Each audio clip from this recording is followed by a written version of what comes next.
When the bullets are coming, you see me charging.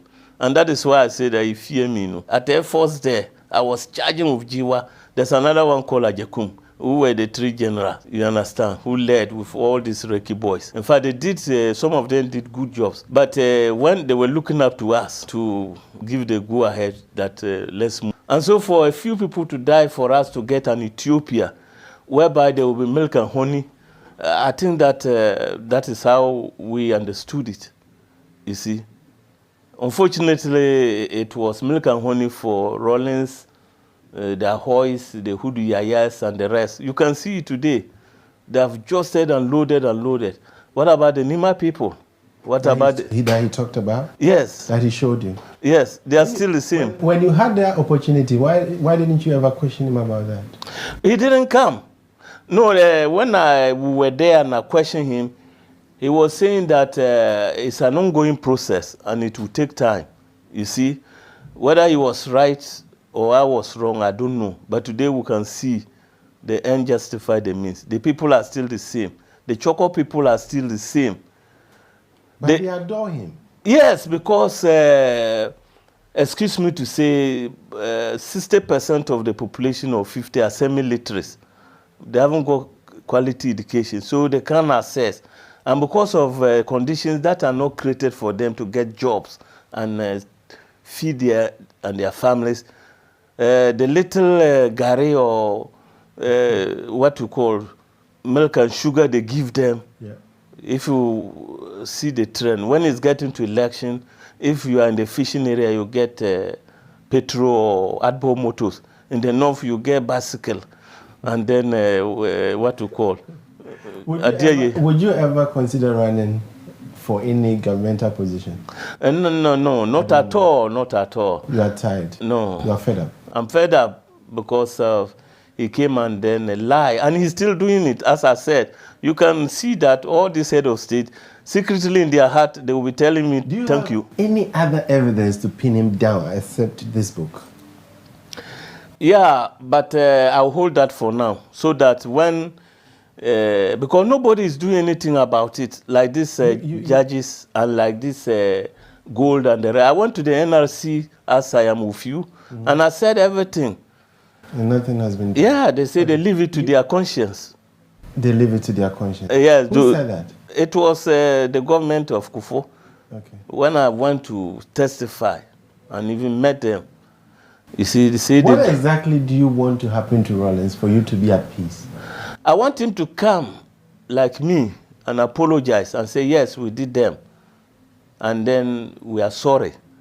And all that money he made, he should be prepared to admit. Because I was there and other people who were there. You go and ask those soldiers who were there. Gold was being brought and ferried to, transported to Libya.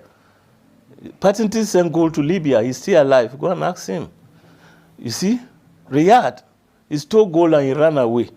Ask him what happened and he came back. He stole gold. During the PNDC era, he went to Australia. Ask him. He came when this thing. Abdallah. There was one guy called Major Jaloud. He was the second in command to Gaddafi. He was coming to take the gold. And if nobody wants to investigate, you give it to the treasure hunters, Indiana Jones and his group. They will find where the treasure is. You see? So I want him to agree that he came to loot, he and the wife. In fact, I cannot hold him because, you see, after 4th June, Rawlings was being retired. And when he went and sat home, don't forget that the juice was getting finished, the money. The wife too was working at UTC, and they retrench her, and they have a child to take care. So they say, everybody, let's come back. And that's why they plotted. So, and you can see it today, they're among the richest people.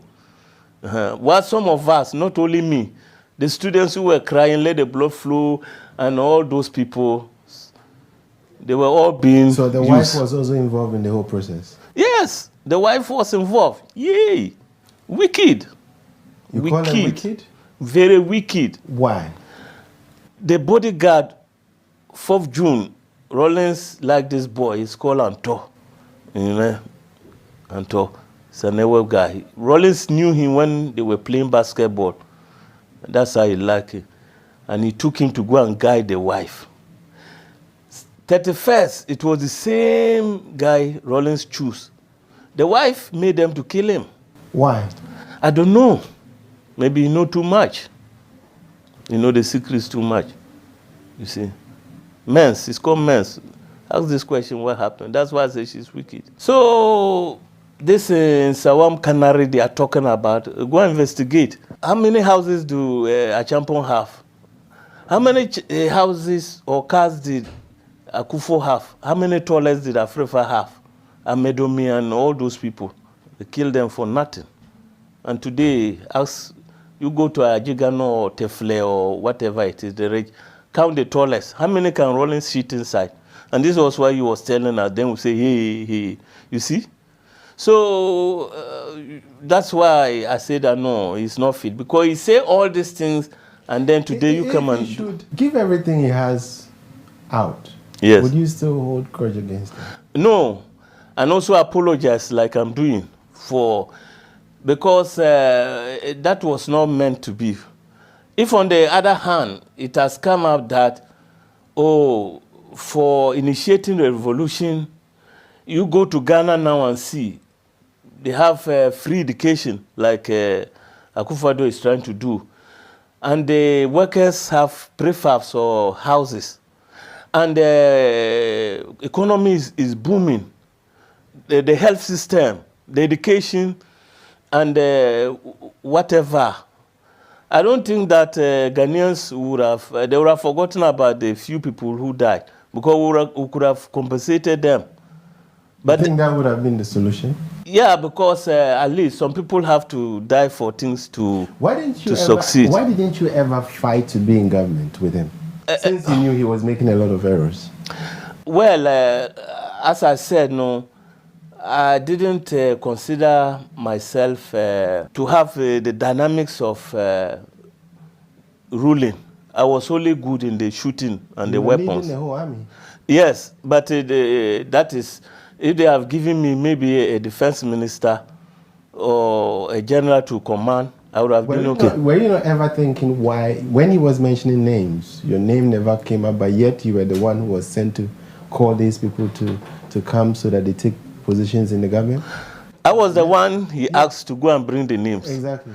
And if you ask, Akatapore, one Sergeant Donko Alala, when we were going for him, he ran away. He jumped the window. And when we finished, he now came up and said we should put his name. Rollins just look at him and cancel it. And Father T, he canceled it. All those people who never fought. I like I said, no, I didn't fight because I wanted power. Based on the assumption that we were going to have a paradise. I was thinking that if everything is okay, I don't need anything, but just to see growth. And up to today, you saw that you met me in Ghana. I was walking alone. Anywhere I go, you see them, they try to threaten me. And I say, look at what they are doing. Why don't you just take my life? Because the information is already out. You see, you would rather make me a martyr. They tried to worry me these 6 months I was there. But then, I don't care because in my conscience, I feel guilty that what we stood for never materialized. It wasn't meant. That is why I didn't take power. Because there was nothing. Even if I wanted a second command, I would have gotten it. Because I did everything for him, from A to Z. Up to the time one Colonel Ofosu appeared from Tubian, he brought troops. That time, them, they were broadcasting. They positioned the mortars at Kanda, and they shelled the broadcasting. They zoom in. They were now advancing to this thing, Gonda Barracks, when we crashed them at the 37 roundabout. I had a friend, he's called this thing, Isufu. He was shot just by me. You understand? He was shot. And the guy who shot him is here today, you see. Who is that? It's called Dugan, Captain Dugan, you understand? He was shouting, Dugan is me. Bah, da. So all these things they hunt me. How do you sleep at night?